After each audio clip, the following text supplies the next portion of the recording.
Welcome to Gentle Restorative. My name is Sandra, and I would love for you to just close your eyes and take a deep breath in and hold it.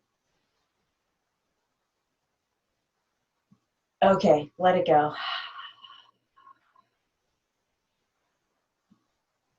And just sit for a moment with the breath.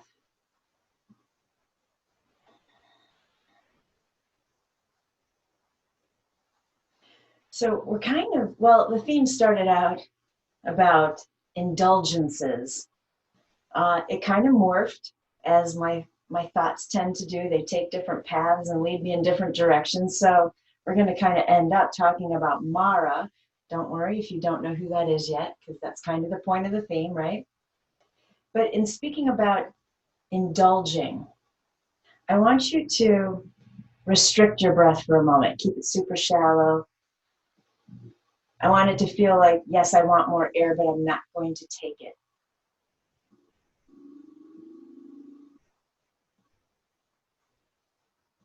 So we're using just enough air to get by. Doesn't feel all that great, does it? Now switch. Really big breaths that are almost too much.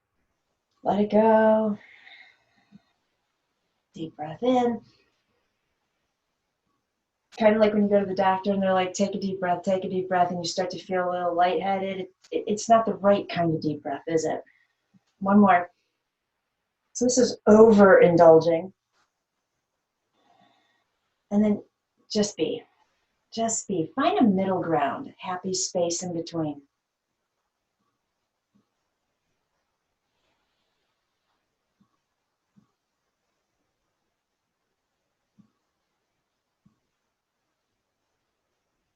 And then a slow, deep breath. Gently release it through the mouth.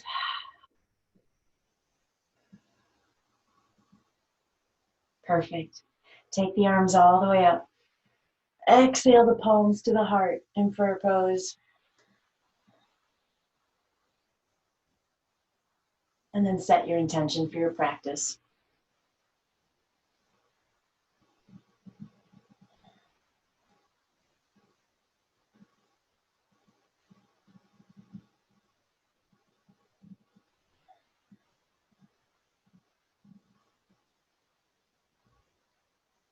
When you're done, go ahead, release the hands. Just follow the breath for another moment. Let the breath be just the right amount of breath, right? The word splurge means to indulge oneself. Oftentimes it means monetarily, but we can take it in other directions. And so a question that might keep popping up here during this practice is, are you indulging yourself in healthy ways or in unhealthy ways, right? And, sometimes our splurges might fall somewhere in the middle. Some of them, we know they're unhealthy, but darn it, we're going to do it anyway. Some of them become habits. And that's where I want you to start to think about the unhealthy splurges, perhaps, that have woven their way into your world and have decided to kick back and stay. Deep breath in. Cleansing exhale.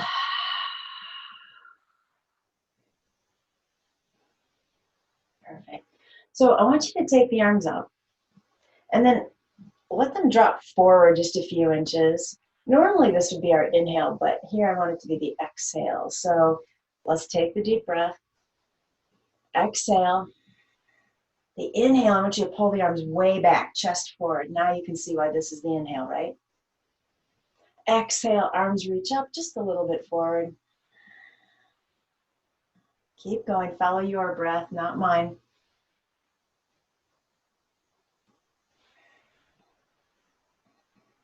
One more.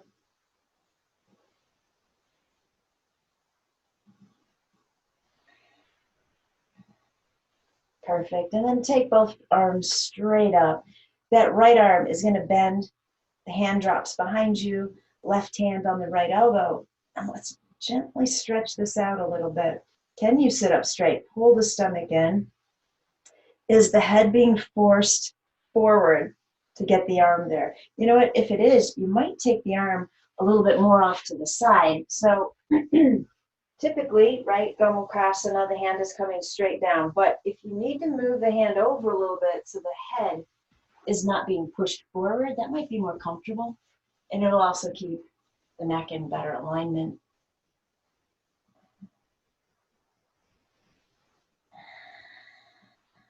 Okay, inhale here. Exhale to the left. So I'm kind of actively and energetically pushing my right leg away from me and down. I don't want it to tip and lift up with me to get into this stretch.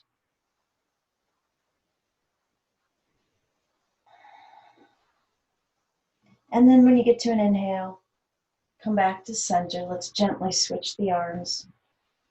And again, if the arm being here throws the head off, take the hand more to the side so the head can actually tip back. So I guess the reason I was thinking about splurging and indulgences because, oh, this is bad. Did a Dunkin' Donut run last night. Haven't been there in eternity. And kind of went to pick up 6 donuts and came home with 14 for 3 people. You can see where I'm headed, right? Go ahead and take this to the right. So obviously, an unhealthy indulgence.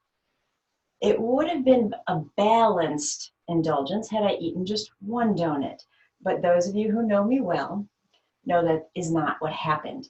So it became an overindulgence. And then come back to center. I was going to continue my story, but I'll come back to it. Release the arms. Draw the shoulders up. And take them back and down. And just close your eyes for a breath or two.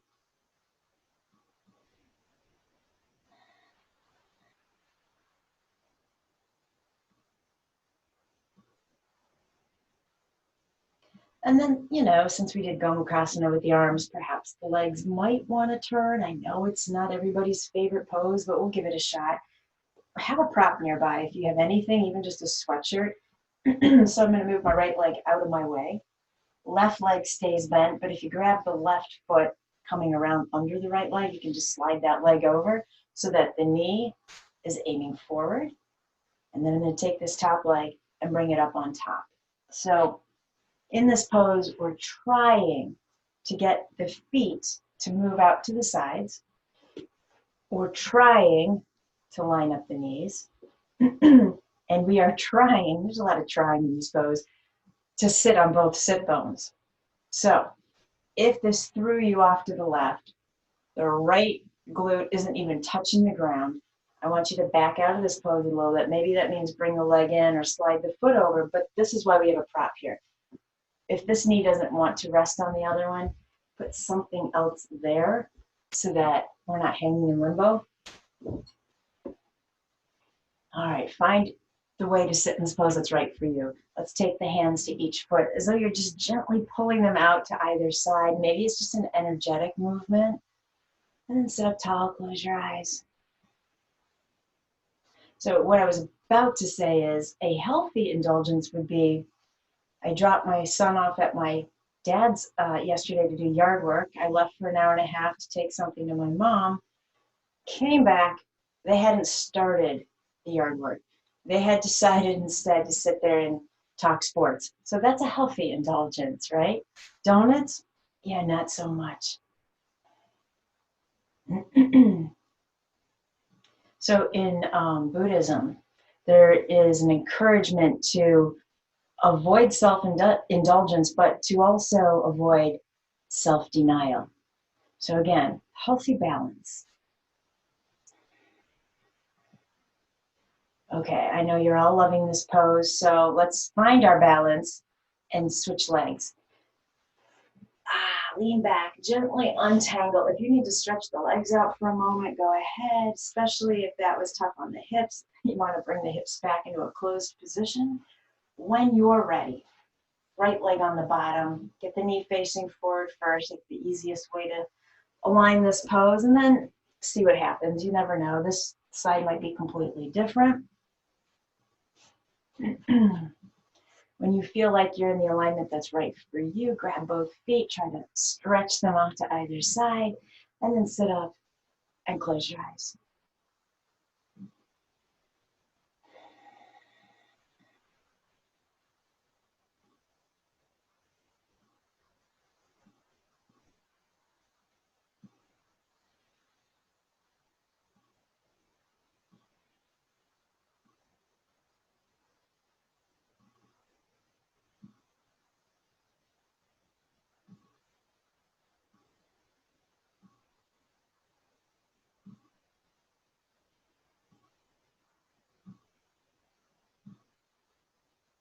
Couple more breaths here.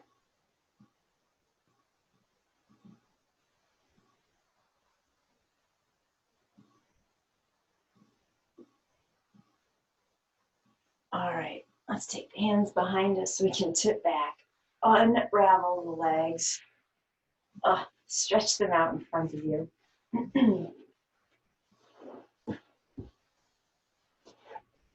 And then just tip back into the hands so you can walk the legs out a little bit.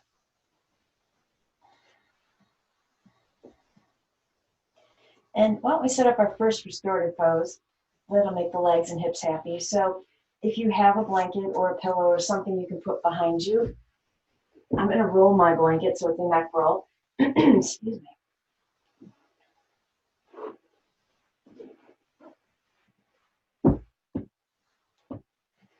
And then will you grab your strap if you have one?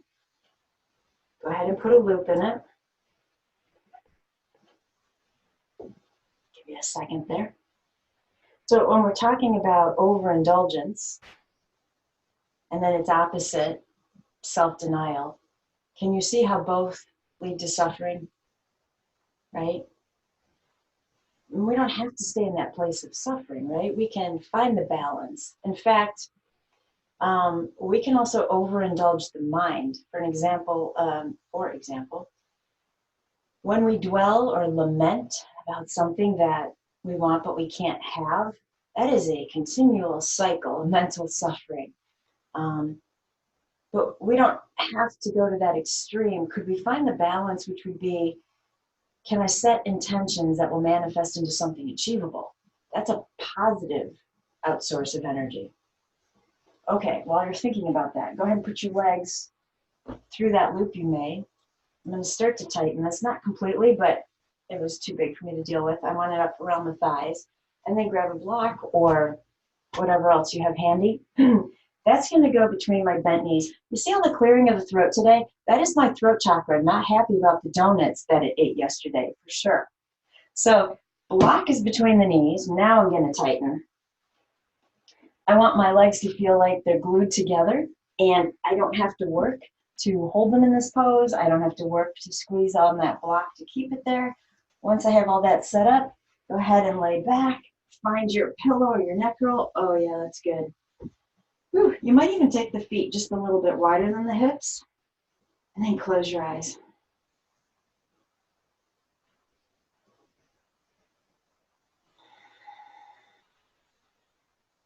So here, just appreciating the breath as it is. We are not overindulging. We are not just denying ourselves of that breath. It probably feels about just perfect.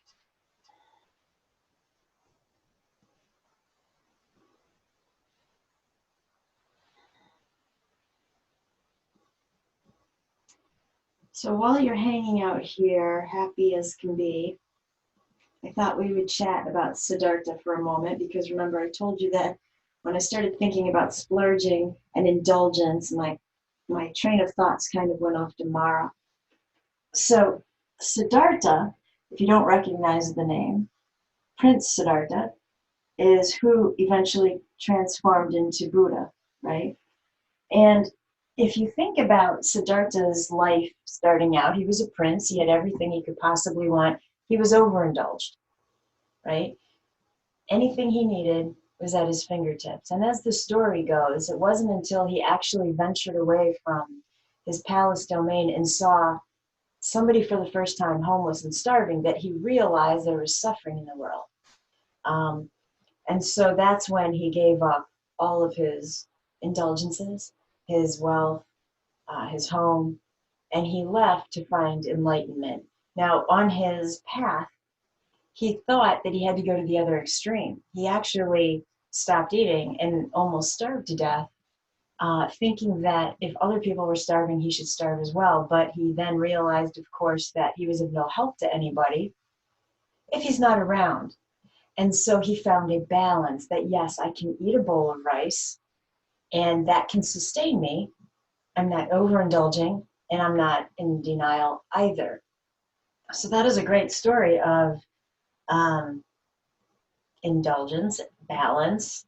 Um, where in your world have you gone overboard? Where are you denying yourself something that perhaps it would be okay for you to have? And how do we find that balance? Think about that for a moment.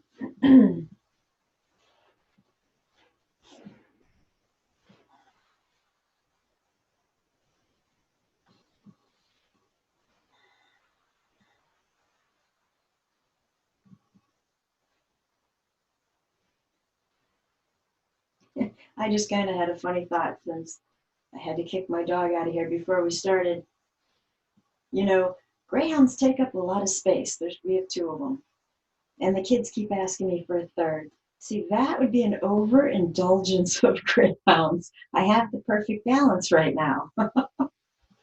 And I'm still able to fit, on the bed, or if you'd been in here with me yesterday, they were both sprawled out. There was barely any room for me to sit on the floor. So you find your balance no matter what it is in your world that we are actually, referring to, or what's coming up in your mind. Let's take a deep inhale. Big exhale.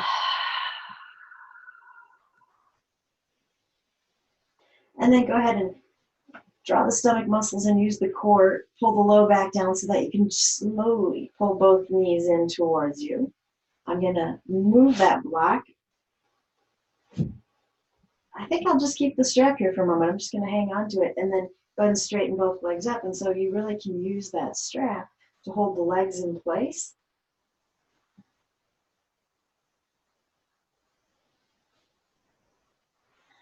I want you to lengthen from the hips up through the soles of the feet. So those feet are reaching for the ceiling. They're going to hold it up for you.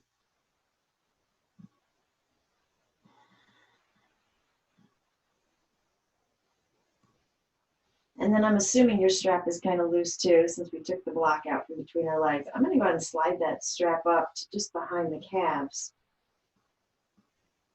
And, let's make option A just right where we are. This might be enough. Option B now will be to pull on that strap and see if we can draw the legs in any closer. Find the edge, the stretch that you want to play with, and then just kind of back off, pull it in. So no pain in yoga. Your legs might not even be perpendicular to the floor. If they're back here, that's okay. Hang on to that strap. Do what you need to do.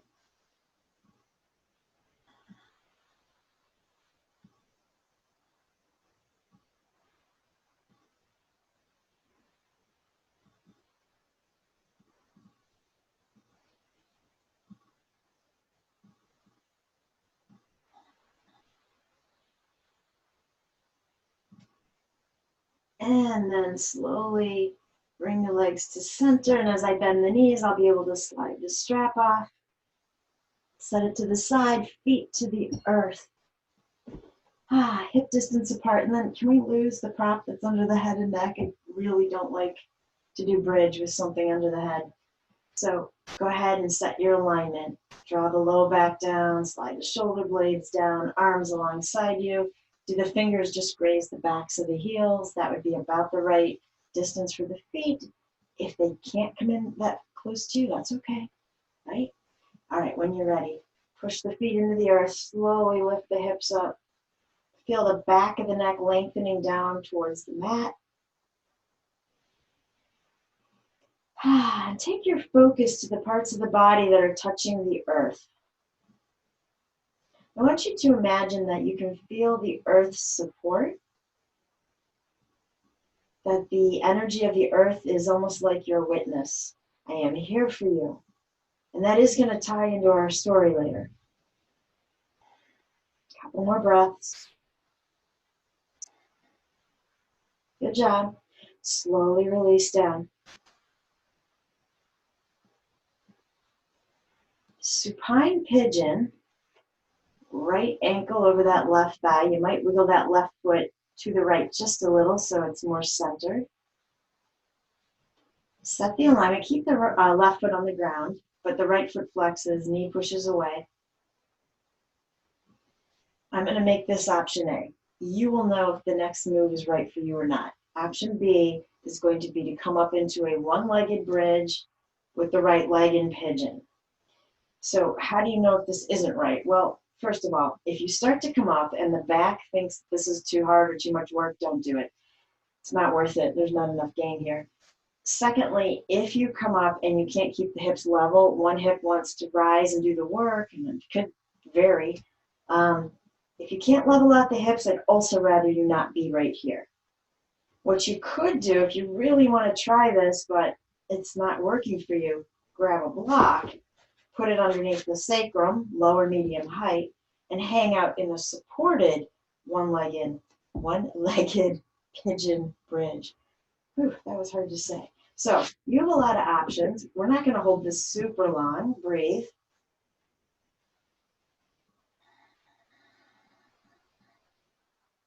Good job. On the next exhale, wow, I really can't talk. See, those donuts messed up my throat chakra for the day.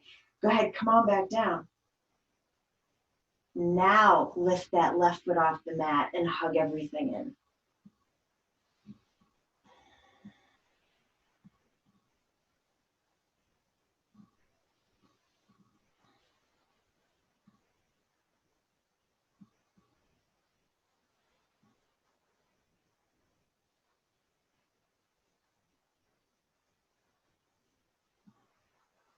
Okay, so we're in supine pigeon, right? We have that left foot off the ground. This is our new option A.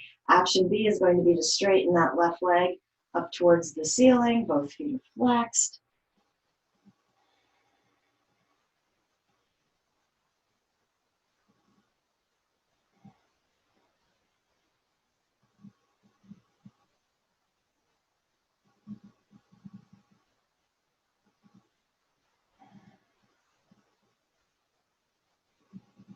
And then slowly rebend the left leg. Set the foot down. Release the right leg. Stretch both legs out on the earth. Interlace your fingers behind your head and close your eyes.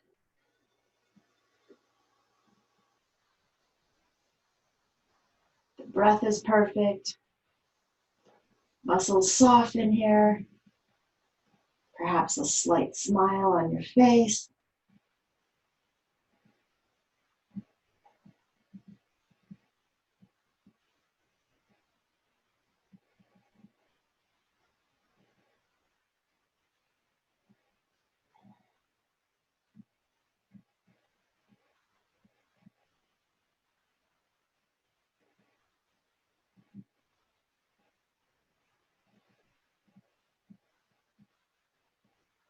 Deep breath in. We're going to hold this one.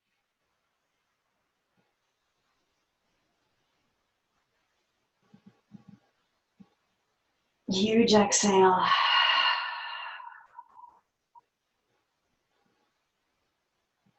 And then go ahead, release the arms.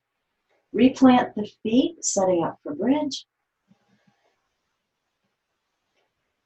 Always remember, pull that low back down before you lift up and bridge. Do not turn the head in this pose. When you're ready, come on up.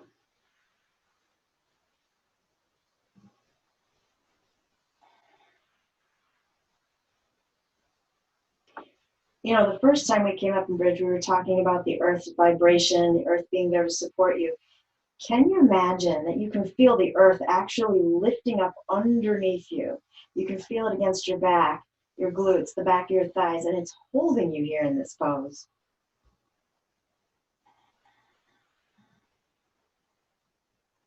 We're going to take one more inhale. Exhale, roll your way back down.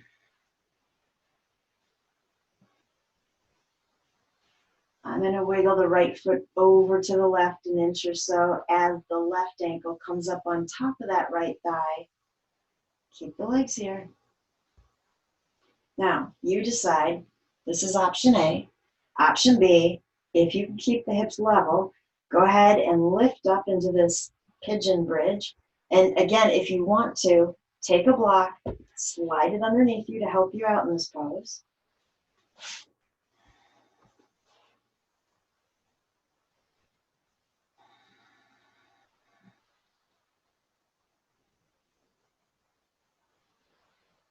We are not overindulging with crazy poses. In other words, I would rather you not even attempt this if it's not right for you. So that's where we find the balance on the mat. Take a deep breath in. Exhale, slowly come down. Keep the legs as they are, but that right foot's leaving the earth so that you can hug everything into your supine pigeon.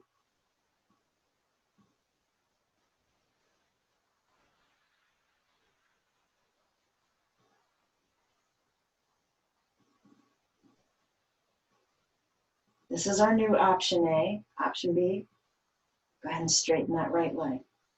So do you see how this splurge versus denial kind of works on the yoga mat?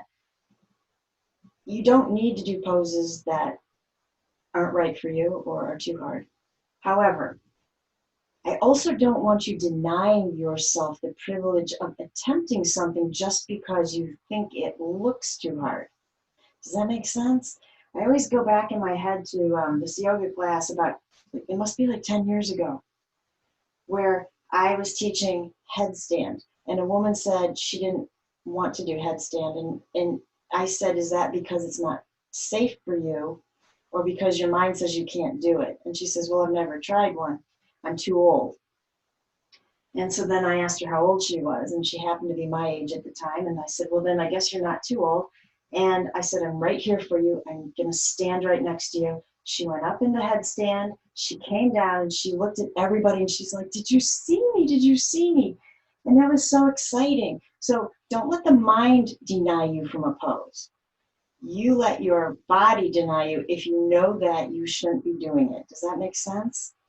Go ahead, bend the knee. Bring both feet to the earth. Stretch the legs out. This time, take the arms overhead. Close your eyes, let go.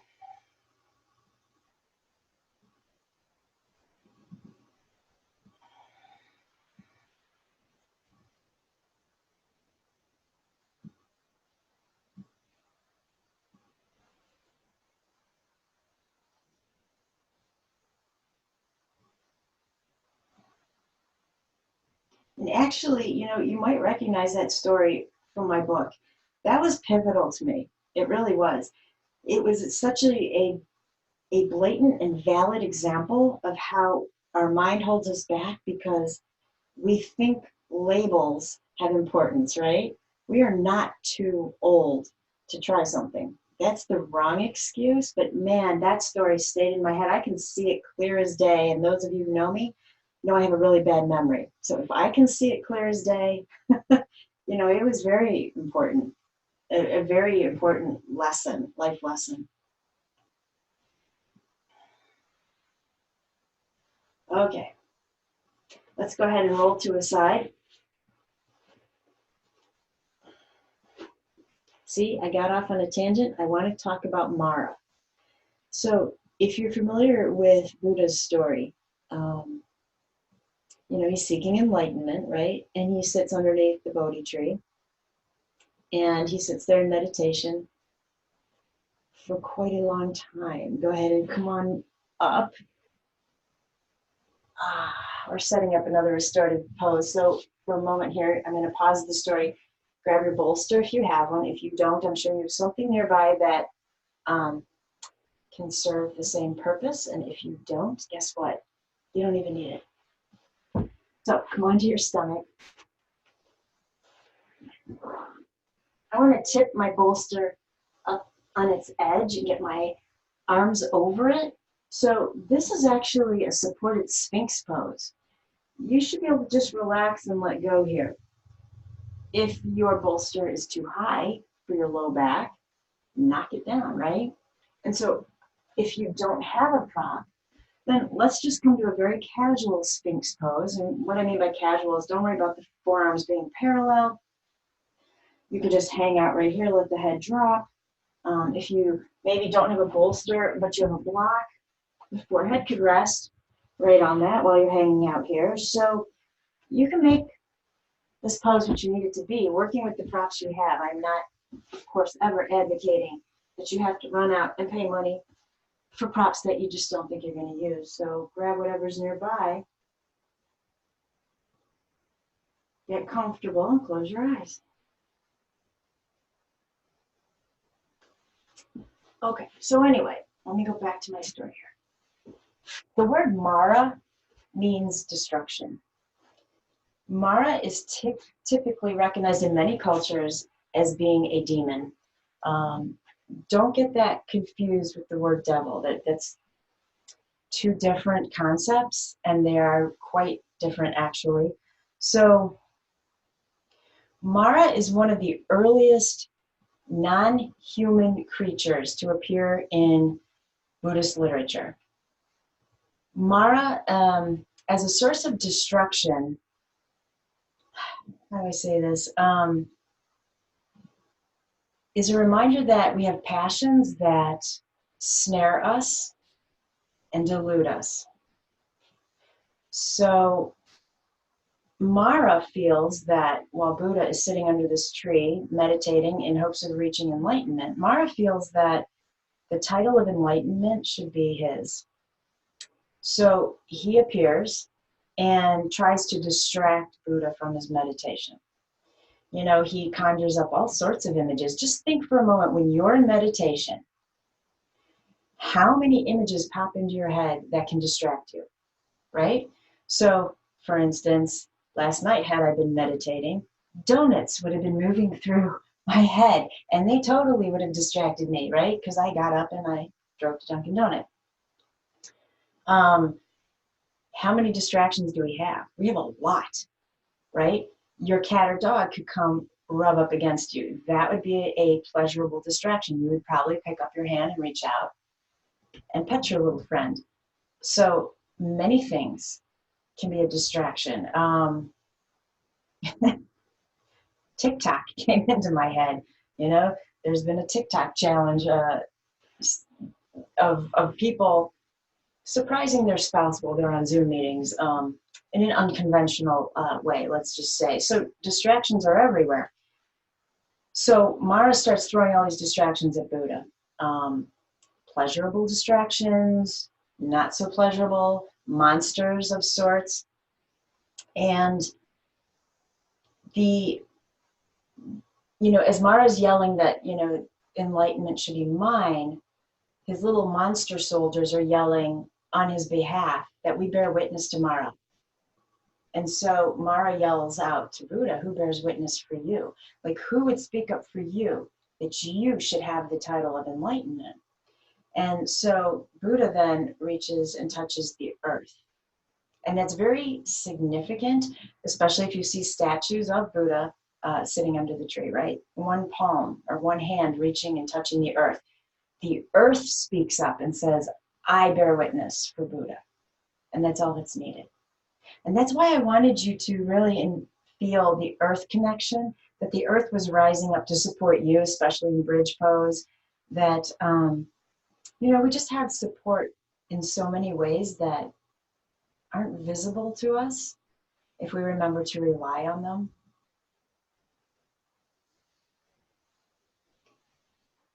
Mara. Mara is a representation of inner temptation. Inner temptation. What are your inner temptations? You probably know what they are. Think about that for a moment. While you're thinking, we're switching up this pose. So I want you to come down off of your bolster perch there. Grab the end of the bolster that has a handle and get this up on top of you. This might take a moment to finagle. Sometimes in restorative poses, just a very subtle added weight is all the difference in the world. So here, just make a pillow for your head with your hands, allowing that bolster to rest on top of you. And then what I really want you to feel is how you're being pushed down towards the earth that is there to support you, guide you, bear witness for you on your path.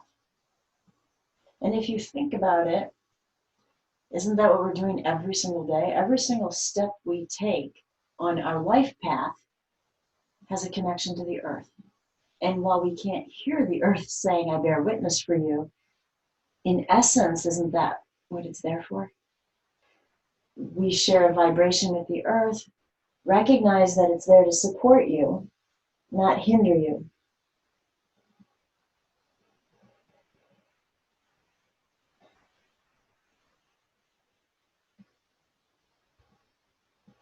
So you hang out right there, happy as a clam. I want to continue with my story, if you don't mind. Mara isn't just in the Buddhist culture or storyline. He shows up in a lot of different ancient texts. Some stories say that part of the temptation that Mara throws at Buddha are his three daughters. Some say he invokes them to appear, and others say they come on their own willingly to help out their father who's losing the mind battle with Buddha. His first daughter is Tanha, and her name in Sanskrit means thirst, right? So it's a wanting to quench a thirst. You could take that literally. You could say, well, that's the daughter that entered my house last night when I went out to find donuts. You could take it more philosophically, like, what are you thirsting for? Right? What inner temptation do you have that you know isn't necessarily a healthy path to follow? And so when you go to quench that thirst, what are you quenching it with? Is there an over-indulgence? Are you completely self-denying? Or can you find a balance? Can you find a way around that path? His second daughter is Arati. In Sanskrit, her name is like an aversion or discontentment. You know, and I think I can probably say this with ease that a lot of people are very discontented right now in a multitude of ways. Like I'm starting to get very discontented being confined to my house, my own family space. But there's other discontentments that are arising all over the globe. So that daughter, Arati, has arisen in full, I would say, right now. So what are we going to do about it? How do you deal with that without going off one end versus the other? Where's the middle ground for you? I'm going to pause here to just say that I would like you to turn your head in the other direction so we have some balance in the neck.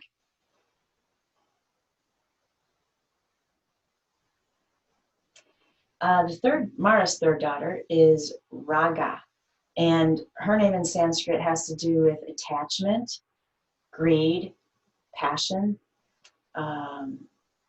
desire. So, which element of that might be lurking in your world? Again, you know, how do you, I don't want to say combat that. I don't really like to bring up words that are about fighting, because we want to approach things with a more of a loving energy. But what do you do when greed takes over, when passion takes over, when desire takes over in an unhealthy, bad habit kind of way? So again, looking for balance, right? You know, and other stories say that Mara has 5 daughters, not 3. The other 2 that come up in some storylines are pride and fear. So I've heard the word fear thrown about quite a bit lately. The idea of living out of fear, people being in fear. Think about how that is taking presence in your life.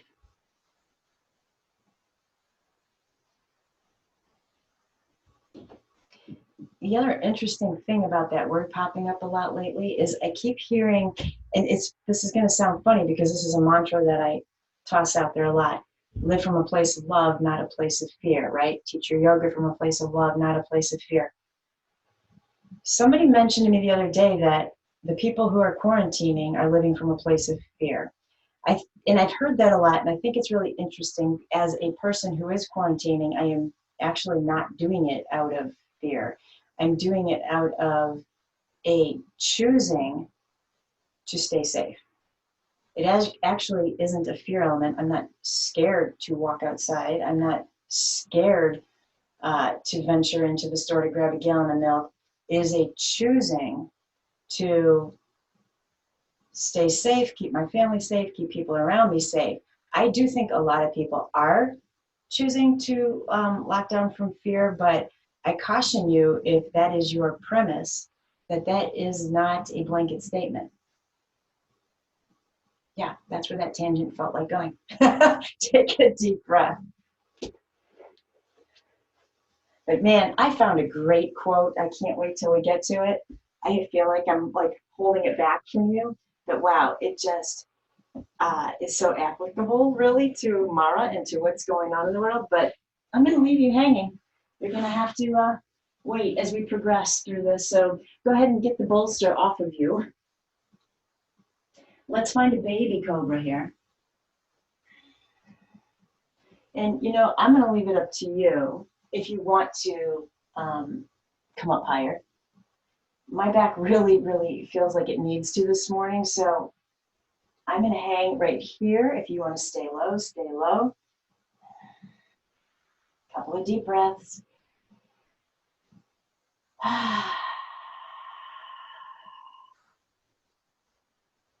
When you're ready, let's find our way to table, shall we? Explore your cat-cow. Focus on the transition as well as the pose.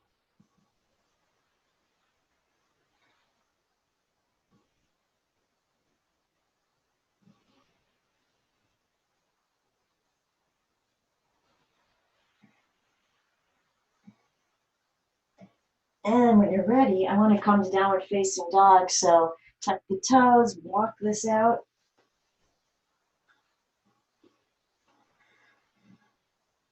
Find your alignment. Take a couple of deep breaths, loud sighs. Find your happy place here.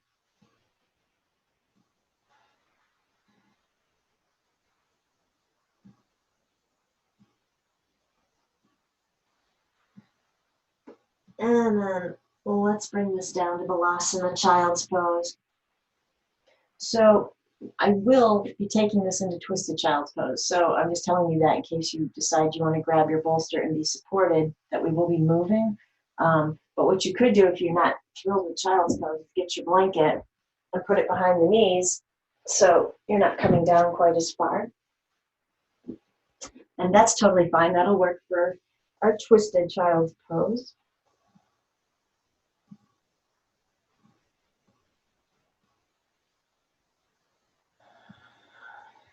And while you're hanging out in Balasana, happy as can be, I want you to think about which one of Mara's daughters has shown up in your world. Right? You know, I know it's a story. There's a lot of fabulous mythological stories in Buddhism and Hinduism and other cultures as well. And while they may be a story, there's usually a moral, there's usually a point, and I find there's usually truth. So, which one of those daughters is hanging out with you? Is it the one that represents pride? Is it fear? Is it the one who's all about aversion and discontent? Is it the one who's pushing greed and passion and desire your way, or is it the one who represents thirst?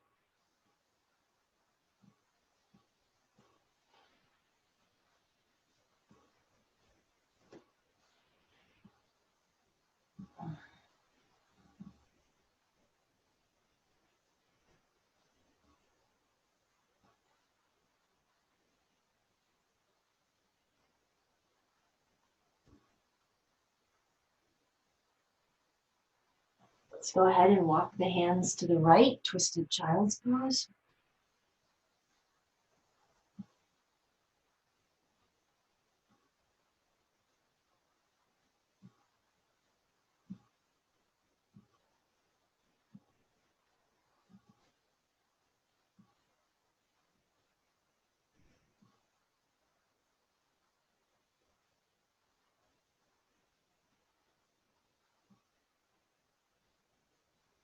And then all the way to the other side.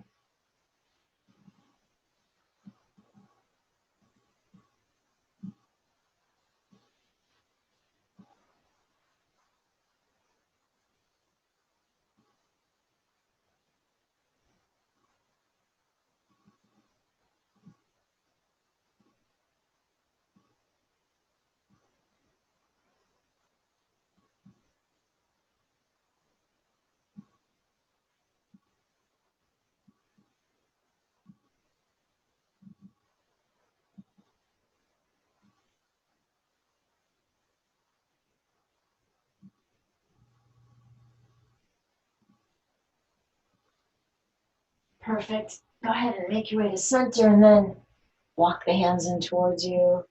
As you sit up, you can bring the knees together. And if you have that blanket behind your knees, you can leave it there. It's totally fine. And if you didn't use it, you don't need it anyway. Also fine. Inhale, both arms up. Bring the palms together. Exhale to the heart. Close your eyes. We're going to take just a gentle twist here. So left hand to the right knee, right fingers behind you. They might just graze the floor. They might under your right foot. It doesn't matter. Inhale, sit up tall, and then go ahead and use that front knee as leverage to find a gentle twist here.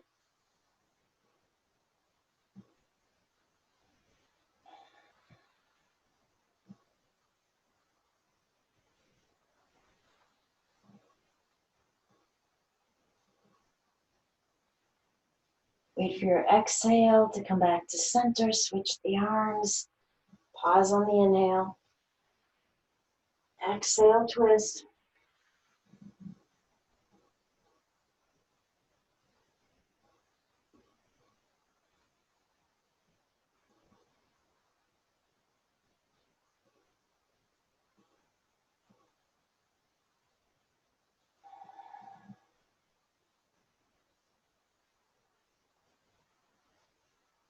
And then make your way back to center. So we're going to need a block, bolster, and I keep that blanket nearby. I'm going to put the block behind me and then prop my bolster up on top of it. Doesn't matter if you want to go higher on that or not. It's up to you. Now, I thought long and hard about this pose because I'm really careful with knees. So you're going to take option A if this pose that we're heading into does not look right for you. Let me show it to you first. So I'm going to sit back against my bolster, right leg bent alongside me, left foot planted, knee bent. I took that foot wide too to help balance this. And then it's just a slow lay back. I really, really, really need you to practice ahimsa, focus on your body, and if it's right and okay for you to take this leg like this, bent off to the side. If it is not, don't do it, right? So if you're not going to take the leg back, we are going to keep both legs bent. You can let them fall in towards each other, completely up to you. But remember, we're not overindulging in a pose that, I don't know, we want to try, but we know we shouldn't. However, again, I don't want you denying yourself from trying this pose if you're completely healthy and you just have never done it and you're just not sure about it. And in fact, let me also caution you here, if you're not sure about it, see if how you feel just getting the leg to the side without sitting back. Then you can slowly, see where you end up. And if you get halfway and realize, yeah, the rest of the way is not happening, you either come back up or you get this bolster propped up a lot higher, right? So decide what is right for you and close your eyes. In fact, what you might notice if you do try this pose, it might not be the knee that is affected. It might be how tight your quads are. So you might really be feeling this in the top of the right leg. What I don't want to happen is you coming here and that right knee lifting off the ground to accommodate. That's not good. So in which case you will change up the pose for me, right?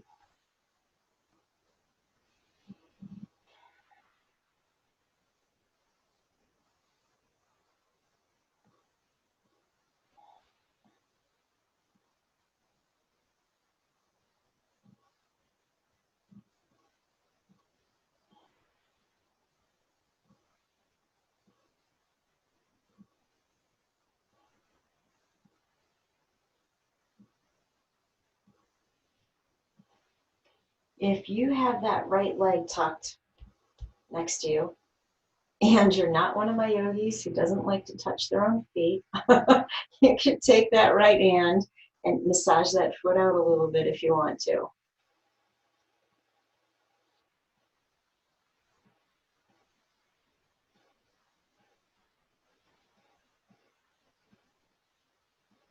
You could also, if you didn't take the leg off to the side, but you're thinking, oh my God, I'd love a foot massage, cross that right leg over the left knee, use your left hand to massage that foot out. So see, we can come up with ways around anything perceived to be an obstacle on the mat.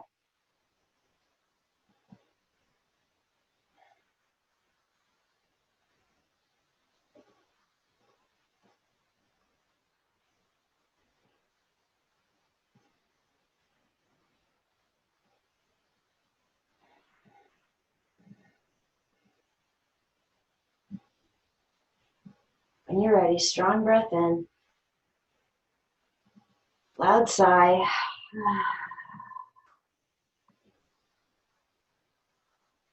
And then if you have both feet planted, you're fine. If you had them planted and you cross the right leg over to get access to the foot, bring that foot back to the earth.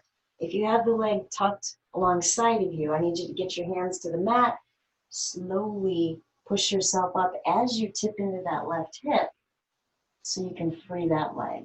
And you might want to stretch that leg out for a moment, give it a breath.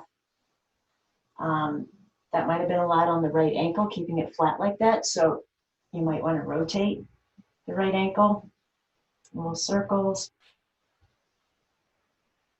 And then when you're ready, you can set up whatever you need to for the other side.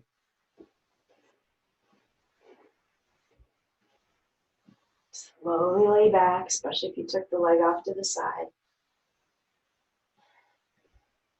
So what I want you to remember about Mara is not that he represents a demon. I want you to remember that Mara represents obscuring the truth, right? Obscuring the truth. You can go ahead and massage out that left foot if you so choose.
When you're ready, deep inhale, loud sigh.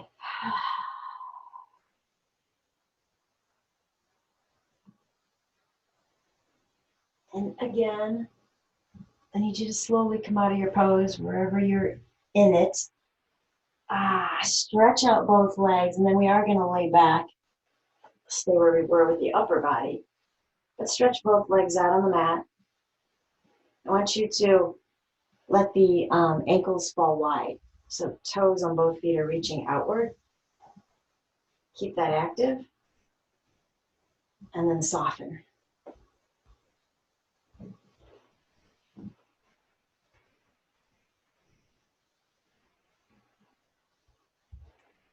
So a Zen teacher, Janesh Saipp, wrote this.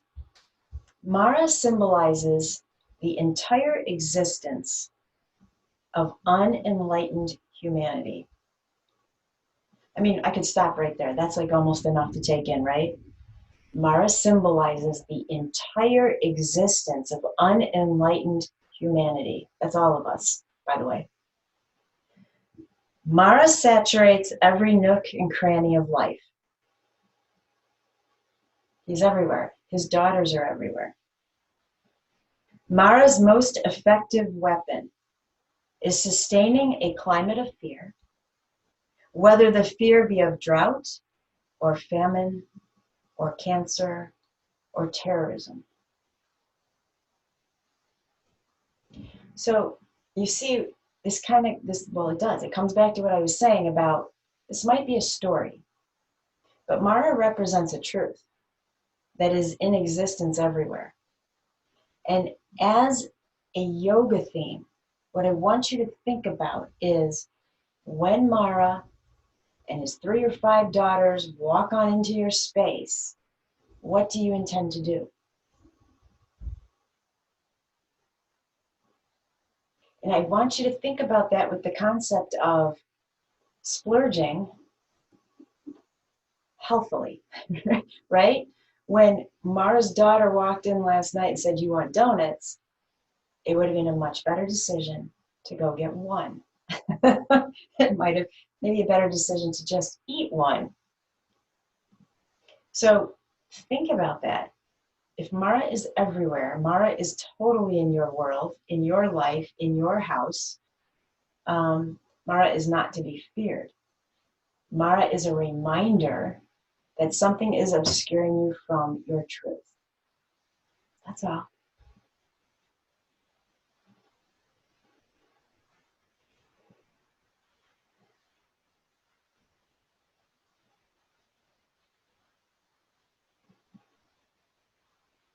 If you would like to stay as you are for Shavasana, guess what? You're already there.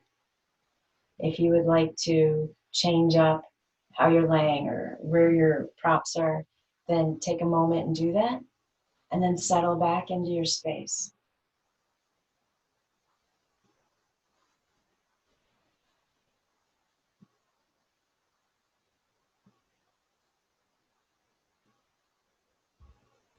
And when you're comfortable and you've closed your eyes, I want you to indulge in what Shavasana has to offer you and what it has to teach you today. I'll come back and get you.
keeping your eyes closed, I really want you to hear this quote.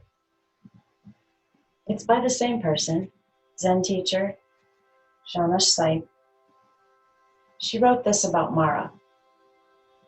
Mara's army is just as real to us today as it was to the Buddha. Mara stands for those patterns of behavior that long for the security of clinging to something real and permanent, rather than facing the question posed by being a transient and contingent creature. It makes no difference what you grasp, said Buddha. When someone grasps, Mara stands beside him.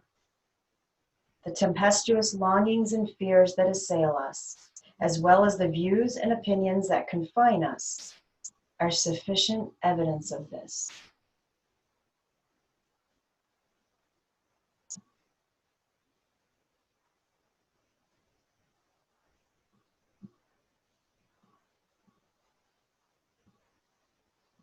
Take a deep breath in.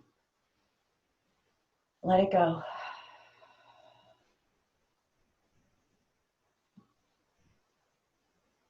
Invite some movement back into the hands and the feet.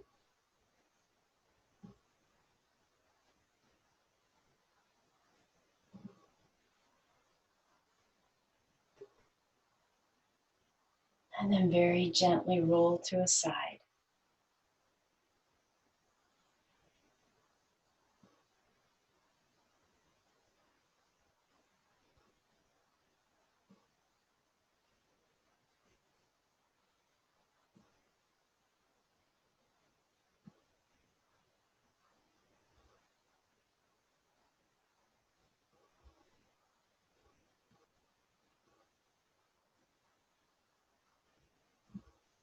And then taking a deep, gentle breath, push your way back up to your favorite seated pose.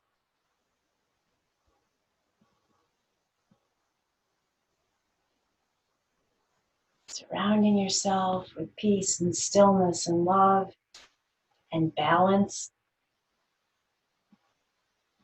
Deep inhale through the nose. Loud exhale. And then take the arms all the way up.